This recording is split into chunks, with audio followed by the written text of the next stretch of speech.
Good morning everyone. आज हम discuss करेंगे माइक्रो न्यूट्रिएंट्स में ही मिनरल्स। प्रीवियस लेक्चर में हमने वाइटामिन्स के बारे में डिस्कशन की थी एंड आई होप आप सबको वाइटामिन्स अच्छे से समझ आ गए हों। आज मैं स्टार्ट करने जा रही हूँ मिनरल्स के बारे में। किसी ने मिनरल वर्ड पहले सुना है? आपको पता है मिनरल्स क्या होते हैं? मिनरल्स ये माइक्रो न्यूट्रिएंट में ही आ रहे हैं। माइक्रो न्यूट्रिएंट में हमने दो कैटेगरीज की थी, वाइटामिन्स एंड मिनरल्स। और मिनरल्स जो है ये मैं आज स्टार्ट करूंगी। And minerals are like micro nutrients, they are the major part that is required in our food. ये हमारी बॉडी की ग्रोथ के लिए, बॉडी की प्रोटेक्शन के लिए, बॉडी की डेवलपमेंट के लिए बहुत ही ज़्यादा इम्पॉर्टेंट हैं। जैसे वाइटामिन्स की अगर कमी हो जाए तो हमारी बॉडी में बहुत ज़्यादा प्रॉब्लम्स हो सकती हैं। Similarly if the person will not consume the required amount of micro nutrients में मिनरल्स भी, तो क्या होगा, उस पर्सन की जो बॉडी है उसमें प्रॉब्लम्स आएंगी, उसकी ग्रोथ में प्रॉब्लम आएगी, डेवलपमेंट में, बॉडी के अंदर जो भी कोई फंक्शन चल रहा है उसमें प्रॉब्लम आएगी। वाइटामिन्स के साथ साथ ये मिनरल्स भी उतने ही ज़्यादा ज़रूरी हैं अगर हम माइक्रो न्यूट्रिएंट की बात करें। Otherwise if I say for the proper functioning of our body, growth के लिए, डेवलपमेंट के लिए macro as well as micro दोनों ही न्यूट्रिएंट्स चाहिए हमारी बॉडी को, right. In case of minerals, minerals हैं क्या? ये माइक्रो न्यूट्रिएंट्स हैं। Like vitamins, they are required for growth, development and for various processes that are going inside the body. First, with the first mineral I am starting with calcium.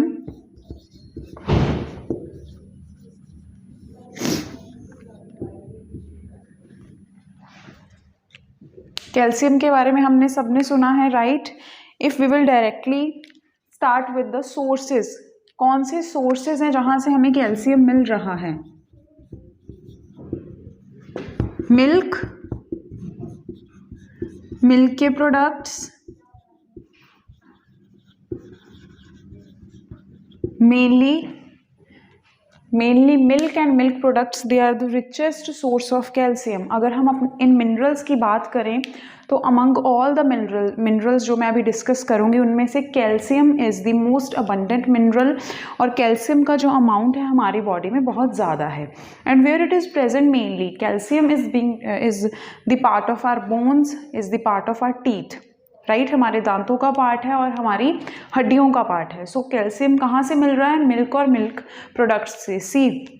Bone strength हमारी होनी चाहिए। अगर किसी person की bone weak है then definitely वो person can not do his और her functions properly.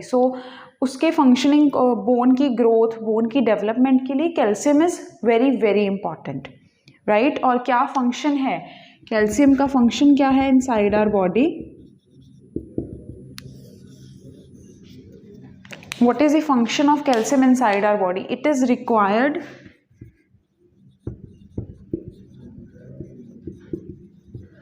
for growth and development of bone. उसके साथ साथ calcium is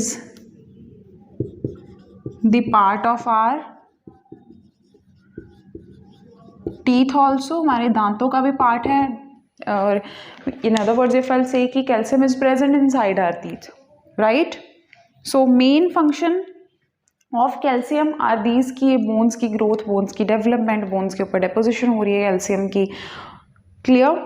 apart from this it is involve in various processes also. अगर हम muscles की बात करें कि मसल्स हम कॉन्ट्रैक्ट और रिलैक्स कर पाते हैं ईजिली, हम अपने किसी बॉडी पार्ट को मूव कर रहे हैं और उस मूवमेंट में मसल्स का रोल है, तो calcium is very important and calcium play very important role in the movement of our muscles also. I am writing the another function here. This is the number one function, this is the second, and the another function,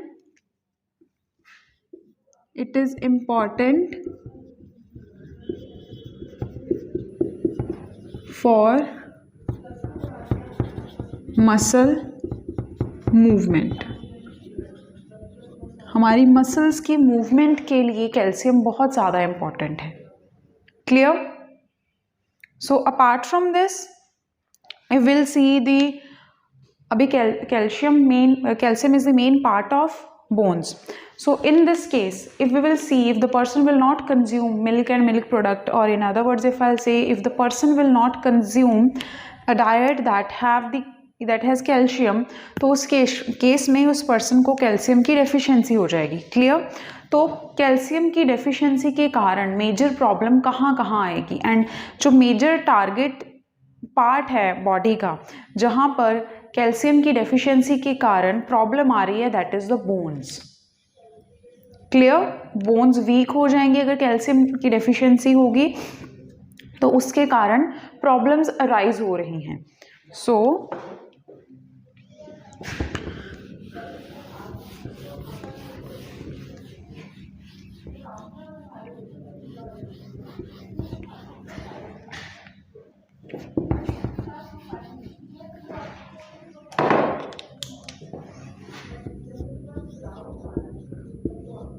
deficiency, calcium की deficiency के कारण what will happen, the bones will become weak, bone development and growth will be affected,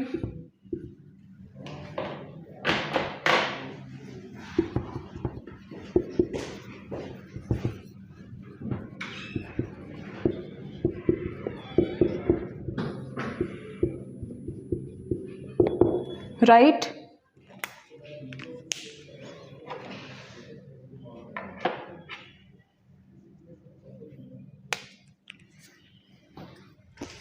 And it will cause rickets,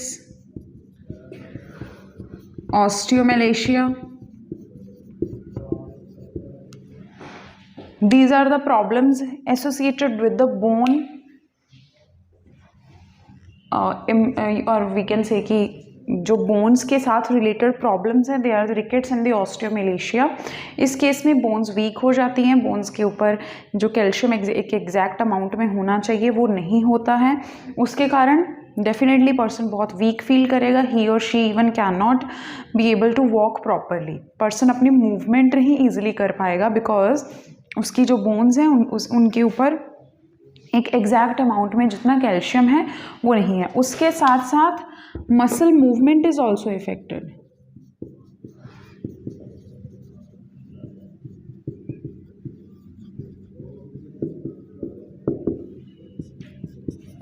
muscle movement is also affected, or in other words, if I'll say, muscle contraction and relaxation is majorly affected if the person will not consume calcium। अगर कोई person है कि calcium rich food नहीं खाएगा, उसकी body के अंदर calcium की डेफिशिएंसी हो जाएगी, उसके कारण मसल्स इफेक्ट होंगी, बोन्स इफेक्ट होंगी, ओवरऑल पूरी बॉडी का जो फंक्शनिंग है वो इफेक्ट होगी। Clear? After calcium, the second type of mineral is phosphorus।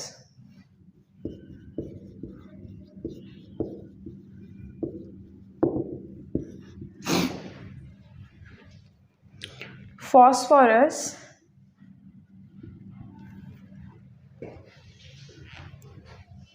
it is the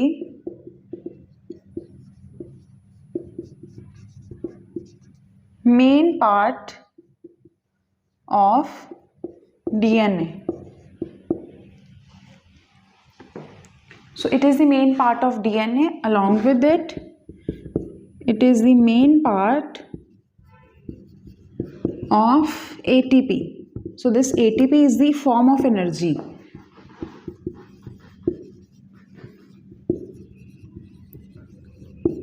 हम जनरली बोलते हैं कि जब जो भी हम खाना खा रहे हैं उससे हमें एनर्जी मिल रही है, तो वो एनर्जी की एक फॉर्म है हमारी बॉडी में जो स्टोर हो जाती है या फिर जो यूज़ में आ रही है, दैट इज़ एटीपी। सो इस केस में ये पी जो है it is phosphorus. And it exist as the phosphate ions, ये आयंस की फॉर्म में एग्जिस्ट करता है। सो फॉस्फोरस की अगर बात करें डीएनए का मेन पार्ट है, एटीपी मीन्स की जो बॉडी में एनर्जी की एक फॉर्म है उसका मेन पार्ट है। Clear? Apart from this phosphorus is involved in various kinds of metabolic reactions that are going inside the body. So now let's talk about the sources.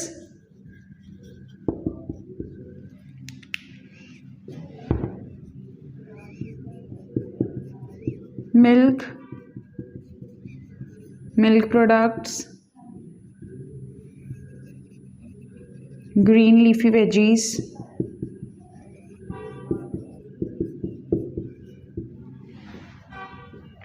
milk product, green leafy vegetables, these are the few sources जहाँ से हमें phosphorus जो है वो मिल सकता है। Usually अगर हम बात करें कि हर food whether it is plant base या फिर वो एनिमल बेस है, दोनों में फॉस्फोरस होगा। बट अगर हम बात करें कि ज़्यादा हमें कहाँ से मिल रहा है, so that is from the milk product and the green leafy vegetables. So अगर हम डेफिशिएंसी सिम्टम्स की बात करें, in case of function, the another type main function is that it is the part of bone also। Calcium के साथ साथ जो phosphorus है ये बोन का मेन पार्ट फॉर्म कर रहा है। कैल्शियम के साथ ये बाइंड करेगा और ये बोन के ऊपर डिपॉजिट हो जाएगा। सो बोन की फंक्शनिंग के लिए जैसे कैल्शियम इज़ इम्पॉर्टेंट, उसके साथ साथ फॉस्फोरस भी इम्पॉर्टेंट है। अभी we know it is the part of DNA, energy form का पार्ट है, उसके साथ साथ it is the part of bone and teeth also. तो उस केस में we will see the deficiency symptom. तो as such specific deficiency symptom alone we can not say कि अगर फॉस्फोरस की डेफिशिएंसी है तो कोई डिफरेंट ही डेफिशिएंसी सिम्टम होगा। मेन ये बोन का पार्ट फॉर्म कर रहा है, एनर्जी फॉर्म का पार्ट फॉर्म कर रहा है, उसके साथ साथ it is the part of DNA also. So if inside the body phosphorus की डेफिशिएंसी होगी तो ओवरऑल बॉडी की फंक्शन सबसे पहले डिस्टर्ब होगी। बॉडी की जो नॉर्मल सिस्टम फंक्शन कर रहा है वो ऑल्टरेशन होगी उसमें, बिकॉज ये डीएनए का पार्ट है। उसके साथ साथ energy form, person will definitely started feeling lethargic, lazy, weak, because ये एनर्जी का फॉर्म है। अगर फॉस्फोरस ही नहीं है तो ये एनर्जी कहाँ से आएगी, राइट? खाने से ही एनर्जी मिल रही है। अगर खाने के अंदर ये फॉस्फोरस या फॉस्फेट आयंस होंगे तभी हमें एटीपी की फॉर्म में बॉडी में एनर्जी स्टोर होगी या हमारी बॉडी वो यूटिलाइज करेगी। उसके साथ साथ बोन्स इफेक्ट होंगी। तो बोन्स के मेजर जो प्रॉब्लम्स हैं in case of calcium, we did that in this case rickets, osteomalacia. उसके साथ साथ मसल्स की मूवमेंट में भी प्रॉब्लम आएगी, बिकॉज मसल्स जब मूव करते हैं उनको एनर्जी चाहिए। अगर एनर्जी की फॉर्म ही प्रेजेंट नहीं है तो एनर्जी कहाँ से आएगी? Overall growth and development will be affected. Clear और not? So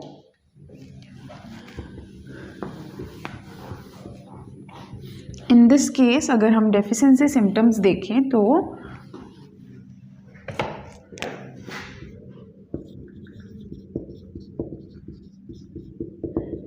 rickets, osteomalacia, impaired growth,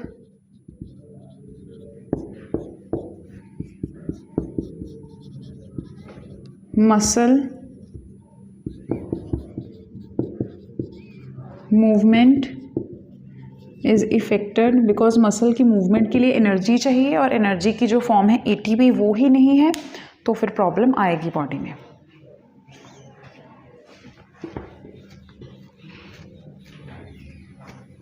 and the third type of mineral is magnesium.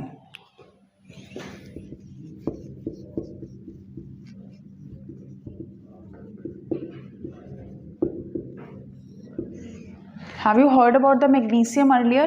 Calcium, phosphorus and magnesium. Magnesium is also very important micronutrient, or it is very important mineral, and it should be present in our food. Yes. Have you heard about the magnesium earlier?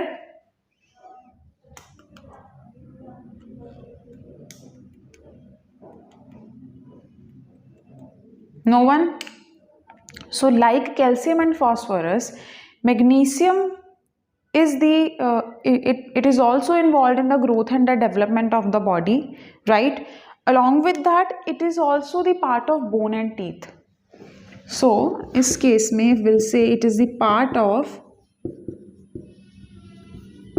bone and teeth. It is a part of bone and teeth. It is required for the normal growth and the development of the body.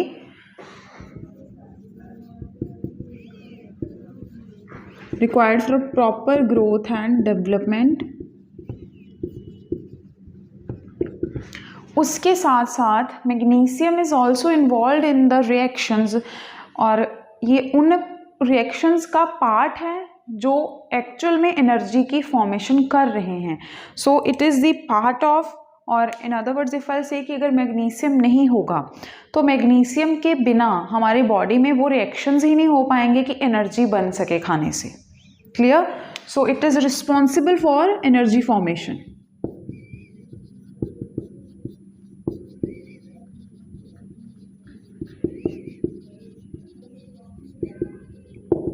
So it is very important for energy formation.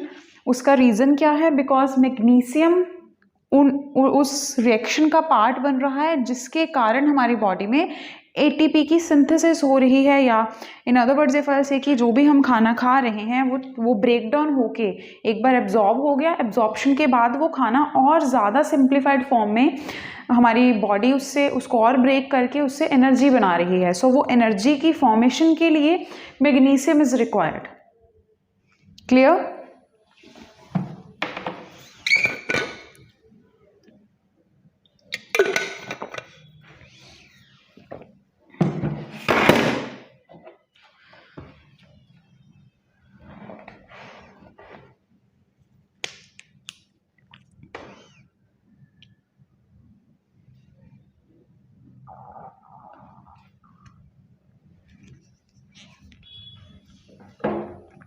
And it is responsible for the energy formation. Along with that, it is responsible for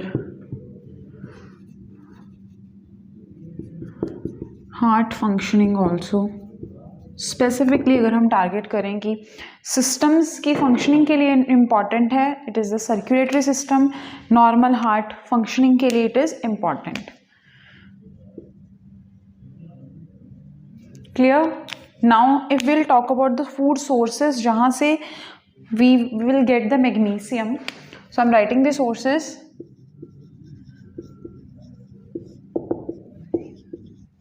Seafood, meat,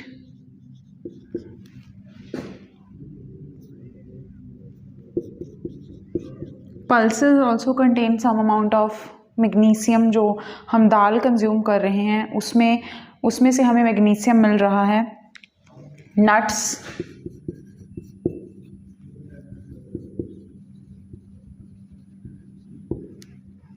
these are the few sources of magnesium. Now अगर हम बात करें functions is clear, sources are clear. Now let's come to the deficiency symptoms की अगर कोई person है अपने खाने के अंदर मैग्नीशियम नहीं कंज्यूम कर रहा तो मैग्नीशियम की डेफिशिएंसी से उस पर्सन को क्या होगा, क्या प्रॉब्लम्स आ सकती हैं उस पर्सन की बॉडी में, क्या हो सकता है. नॉर्मली अगर बात करें मैग्नीशियम डेफिशिएंसी वो बहुत ही रेयर है. इस केस में क्या हो रहा है, इस मिनरल के केस में स्पेसिफिकली डेफिशिएंसी के बहुत ही रेयर है, बट येस एक्सेस में अगर उस पर्सन की बॉडी में मैग्नीशियम का अमाउंट जो है वो बढ़ गया तो उसके कारण बहुत प्रॉब्लम्स आ जाती हैं. Clear? In this case of magnesium deficiency is rare.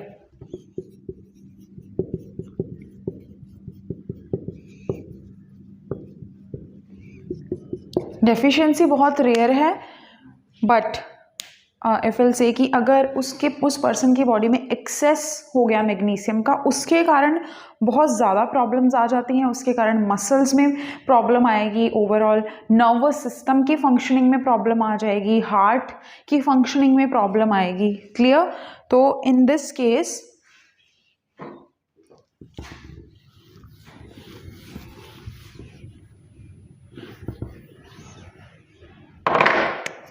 if in excess it affects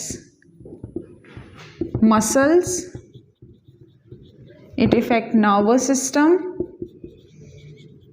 nervous system के इफेक्ट होने से क्या होगा, वो पर्सन को हेलुसिनेशंस होने लग जाएंगी, वो पर्सन की जो थिंकिंग एबिलिटी है उसमें प्रॉब्लम आएगी, उसके साथ साथ पर्सन में have the you can say कि डिप्रेशन हो सकता है उस पर्सन को। सो दैट इज़ द रीज़न अगर मैग्नीशियम एक्सेस में है। Clear? Nervous system effects muscles, effects nervous system, depression is the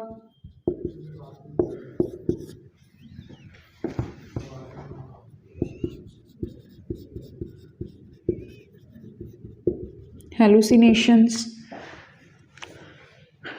right?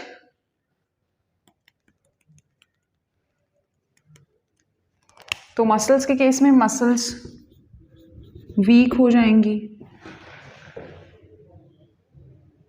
Overall person का again system functioning is affected. अगर एक्सेस में है तो it means system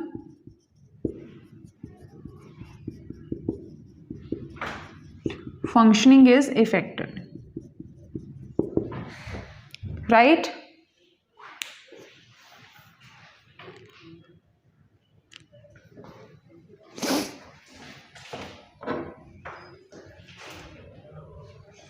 So this is all about magnesium.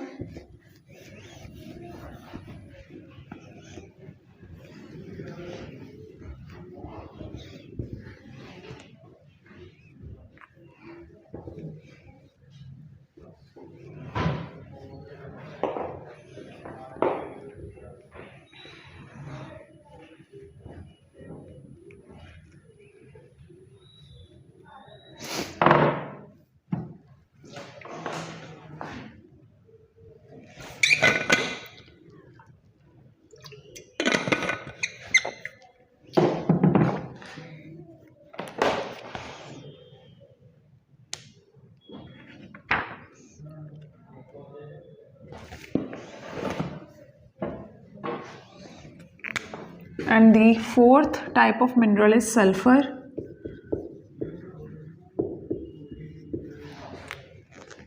This is another type of mineral, and we will talk about the sources.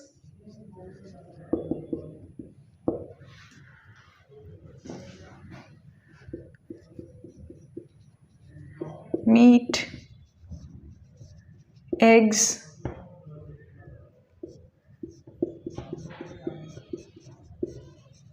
milk products also contain the sulfur to some extent. कुछ amount होता है in case of milk sulfur का. If we'll talk about the functions, sulfur is required for the normal growth and development, and sulphur की अगर हम बात करें, ये प्रोटीन्स, अगर प्रोटीन्स की बेसिक यूनिट हमने की थी अमाइनो एसिड्स, तो अमाइनो एसिड्स का पार्ट है ये. So it is the part of amino acids, और in other words if I say I write proteins कि it is the main part of proteins. Proteins का मेन पार्ट है sulphur. Clear? As such in case of sulphur there are no deficiency symptoms, but yes it is required for the growth and development, because ये amino acids का part है, और फिर amino acids या proteins नहीं है हमारी बॉडी के अंदर, वो फंक्शंस करने हैं. Clear? So next is sodium and potassium. I have written these two minerals together because इनके जो फंक्शंस हैं वो बहुत ही, you can say they are related with each other for their functioning. that is why I have written sodium and potassium together. So if I'll write that where they are present, like sodium and potassium, where they are present, they both are the part of body fluid.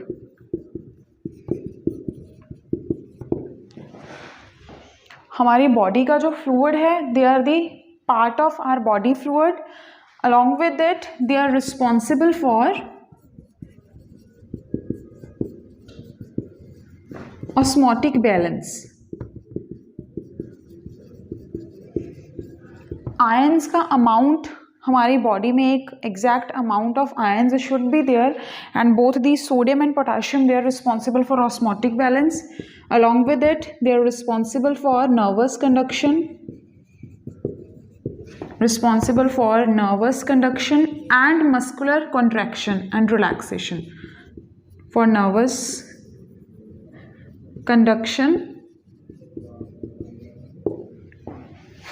उसके साथ साथ they are responsible for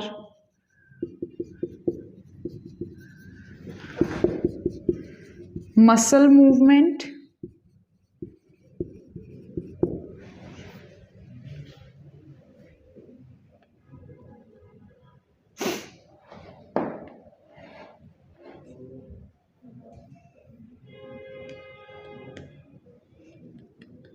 right?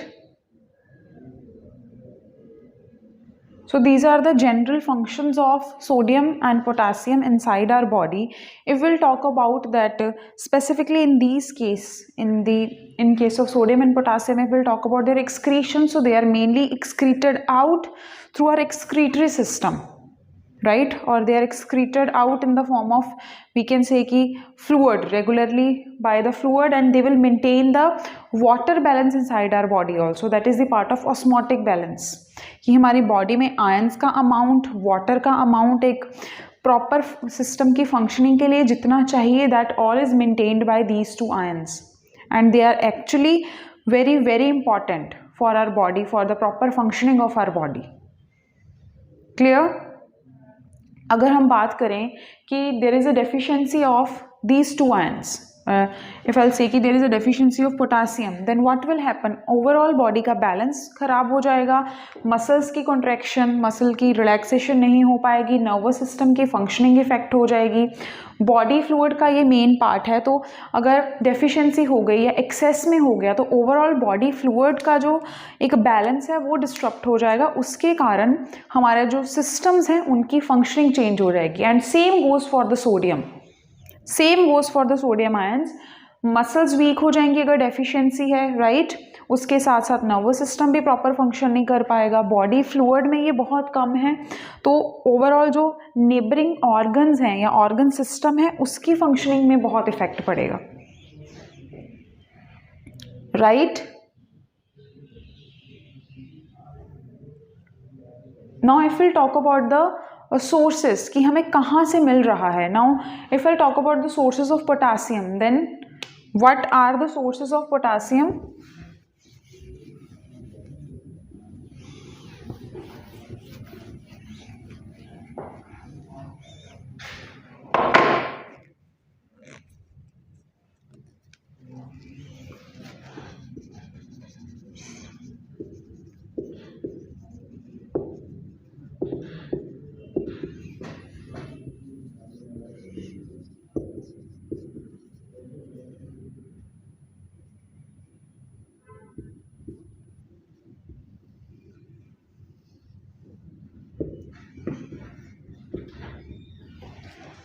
So the first part is all the vegetables, oils, whole grains, legumes,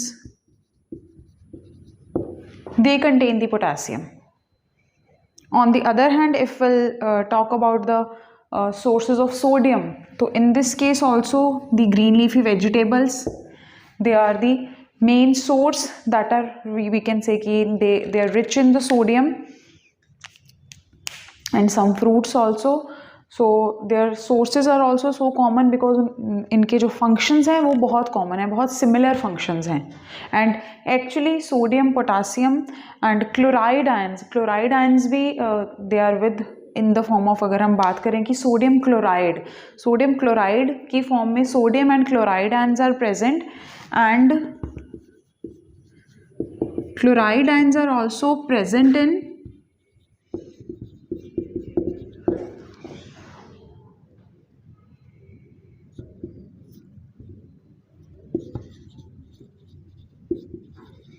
green leafy vegetables mainly. Apart from this, they are also present in the animal product or animal food sources. If we'll talk about the functions of chloride ions, they have the same function. They are also the part of body fluid. They maintain the osmotic balance, responsible for nervous conduction, as well as they are responsible for the muscle movement. Clear. So osmotic balance में इन ions का बहुत ही important role है. अगर हमारी body में एक equilibrium होगा कि FL से कि आयंस का एग्जैक्ट अमाउंट है, तभी ऑर्गन्स की फंक्शनिंग प्रॉपर हो पाएगी. अदरवाइज अगर कम या ज़्यादा हो गया उससे प्रॉब्लम्स आएंगी. As I have told you, अगर कम हो जाता है तो मसल्स वीक, नर्वस सिस्टम की फंक्शन नहीं हो रहा, बाकी ऑर्गन्स जो हैं उनकी फंक्शनिंग जो है वो डिस्टर्ब हो रही है. अपार्ट फ्रॉम दिस, अगर ये आयंस जो हैं बहुत एक्सेस में हो जाते हैं, देन उसके कारण भी पर्सन की जो बॉडी फंक्शनिंग डिस्टर्ब हो रही है. लेट्स सपोज कि sodium and chloride ions they are in excess, then what will happen, person की बॉडी में excess of water, excess of fluid will start accumulating, right. Then definitely it is the you can say कि ये problem है. और access में अगर ये होंगे तो उस केस में बॉडी फ्लूइड्स के जो अमाउंट है बहुत ज़्यादा हो जाएगा, वाटर की अकोमुलेशन बहुत ज़्यादा हो जाएगी. उससे क्या होता है, edema.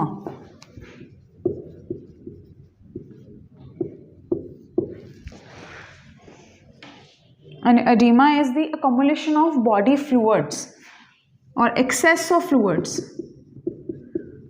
excess of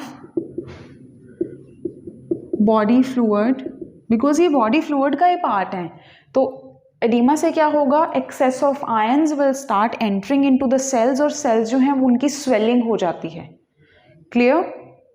so deficiency symptoms as well as, अगर ये एक्सेस में आयंस, दे आर सेम, उनका एंड रिजल्ट सेम आएगा.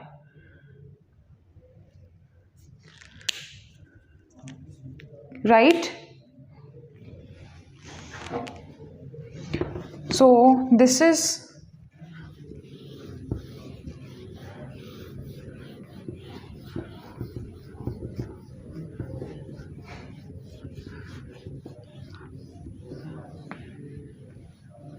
these are the few minerals.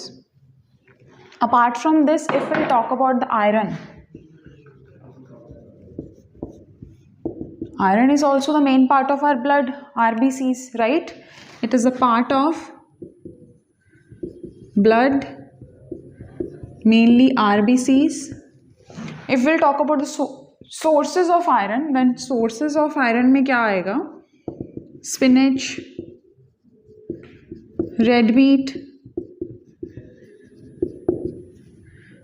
Apart from this, it have the beetroot,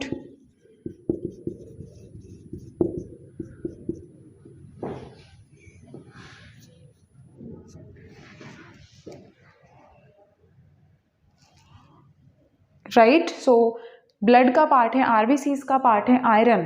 तो usually it is being said कि अगर किसी को खून की कमी है, राइट, कि इसकी उसके अंदर ब्लड बहुत कम है, तो उस पर्सन को आयरन सप्लीमेंट्स लेने चाहिए या फिर उसको आयरन रिच चीज़ें खानी चाहिए. तो these are the few sources of iron. Apart from this, the pomegranate, अनार जो हम कंज्यूम करते हैं, it also contain the iron. So these are the few sources. अभी अगर हम बात करें कि फंक्शंस क्या हैं, रेड ब्लड सेल्स की मेंटेनेंस, ब्लड सेल्स का ये मेन पार्ट है. अगर ब्लड सेल्स के साथ आयरन ज्वाइन होगा तभी वो सेल्स जो हैं प्रॉपर फंक्शनिंग कर पाएंगे. Now let's come to the deficiency symptoms. Deficiency symptoms से क्या होगा, anaemia.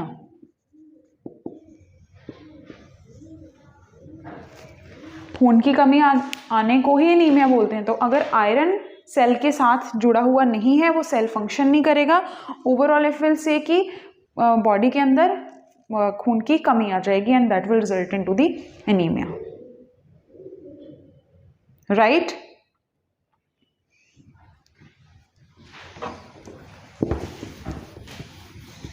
So this is all about the important minerals.